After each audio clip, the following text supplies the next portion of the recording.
things you can do to kind of practice and take care of yourself so you can actually relieve stress and reduce tension. I'm going to watch this carefully because I was a little stressed out because we couldn't get on the show this morning at the beginning.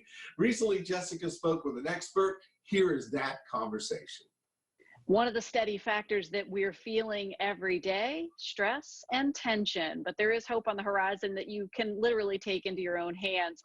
Elizabeth Martin is a licensed acupuncturist with handsonacupuncture.com here in our area. She joins us this morning. It's so good to see you, Elizabeth. So nice to be here. Thank you for having me. It's our pleasure. You are bringing relief by way of, just a calming touch. And you're going to show us a couple techniques today that we can work through on our own. But for folks who aren't yet familiar with acupuncture, what is this all about? So acupuncture is Chinese medicine. It is one of the pillars of Chinese medicine, which is a modernized type of medicine that has been practiced for thousands of years in China and East Asia. And it brings wellness to the body through a natural way. Acupuncture is very similar to acupressure. It can have the same benefits as acupuncture, but instead of using needles, you're actually just using your hands to press on specific points within the body. That can help. Sorry to interrupt you. Some folks may have a little less hesitation with then trying acupressure as opposed to acupuncture, since it doesn't have the needles. I've had acupuncture done before, and really, truthfully, you didn't even feel that, but there is some hesitation for folks with needles. Absolutely. It's a great introduction to East Asian medicine. I mean, I treat a lot of kids, and we start with acupressure. So it can be just as effective as acupuncture. It's just that you need to have the right technique when you're doing it. So acupressure, you're going to show us a couple of techniques. We're going to start with one that's kind of easy on the wrist area. Yes. Yes, so there's a really great point that's right on the wrist. It's along the lines of the pinky. The way you find it, it's between the pinky and the ring finger on the inside of the hand. And it's right underneath, right where the wrist is. This is a really great calming point. And when you're doing an acupressure point, you want to press the point of tenderness. And if you don't get the exact point, you're not going to do anything bad to the body. You might just not get the best effect. So it looks like you have it right on the right spot. It's right inside of that tendon. So between the pinky and the ring finger, we can press on that point. You can either use your thumb or your pointer. I recommend your thumb. Okay. You might be able to use a tool also if your thumb, if it affects your thumb too much. So you want to press down on it, and the technique is you really want to, you can either do circular motions, you can just press on it. You want to breathe. People forget to breathe. The breath is going to help to ignite the energy so that your body can calm and relax, and it's kind of mindfulness. So we're going to breathe through the point. So take a deep breath in and out. When you're breathing, you want to try to do the breath for counts. So I do like 5 counts. So I would do 1, 2, 3, 4, 5. 1, 2, 3, 4, 5. Whatever count you do in, you want to do out as you're pressing on the point. And you want to do both sides. I would say 5 to 10 breaths for each point.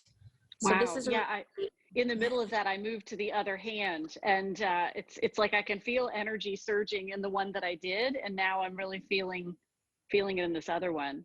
Yeah, your body just intuitively did it. It's, if you do both sides, you want to have a nice balance. So you go to an acupuncturist, a lot of times they do both sides because, the good energy can complement the misaligned energy. So this acupressure point brings calm in the wrist. That's the goal there, is to kind of center, breathe, and bring some calm.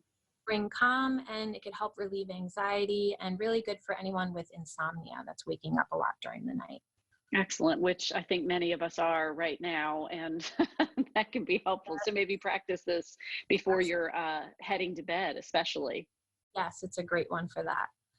Okay, so we've tackled the wrist. We just have a little bit of time left, about a minute or two. So next up is the thumb. Sure, the thumb. So what you're going to do is bring your thumb and your pointer together. And at the highest point, that muscle at the highest point, That is called large intestine 4. And you could also find it at the end of the crease. Mm-hmm. So this is a really great point also for stress, but it's mostly used for pain, especially headache pain. Oof, yeah. I just um, felt it. I think I hit the pressure point. Yeah, so this is a really, really common point, probably one of the most commonly used point in Chinese medicine. So you want to press on that. And again, you want to breathe through it. Each point that you have, you want to breathe through. Really great point for any type of pain in the body, especially in the head, in the neck. Also great for stress, help to relieve stress, and also an anxiety point. So And maybe a nice 5 count on that one as well, Elizabeth. Yes, nice 5 count. And you want to make sure you do the other side as well. Wow, that one, yeah, clearly I need to work out what's going on in that particular point. So I'll come back to that one later. You have one more for us, and this is specifically in the head area. Yes, so there's a point called yin tongue. It's like the third eye for those of us that practice meditation, and it's right between the eyebrows. This point also is good for stress and calm. One of my patients was saying, it almost feels like, when your mother would check when you're sick, and it's that point that's very calming. So you can use your middle finger and find between your eyebrows, it's like about an inch above. And again, any point you want to close your eyes and breathe through the point and find the tender spot. And it might be a little bit off, but the point is you want to find the tender spot. If it's tender, that means your body needs it because there's energy that's stuck there. So you want to have free flowing energy, vital source to go through your body. And if there's tension, we need to relieve that. And you could do that through the acupressure. It's like, I'm not feeling, it's very calming. It's like I found this point between like almost the brow bones right here, and just breathing and pressing on that. There's a lot of centering happening right now. That's really great. Thank you, Elizabeth. Thank you. Yeah. So if you have any questions with it, I'd love to help you further along. If you have any questions as far as locations or things like that. Thank you. And we talked before we got started about working on some areas around the knee and the foot. So we'll save that for another visit with you, Elizabeth, because these were great, and working with all these. Thank you so much for sharing. Thank you so much. It's a pleasure to be here. Great to have you, and we could all use a little relief from stress and tension right now. So acupressure is a great way to try that. Some great tips from Elizabeth, and we'll include a direct link to her site later today so that you can make your way there and learn even more. Right now, we're going to take a quick break. One of the biggest things I think parents need to remember right now is there's no right or wrong. And to think that you have to be the perfect teacher for your child when you're not a teacher.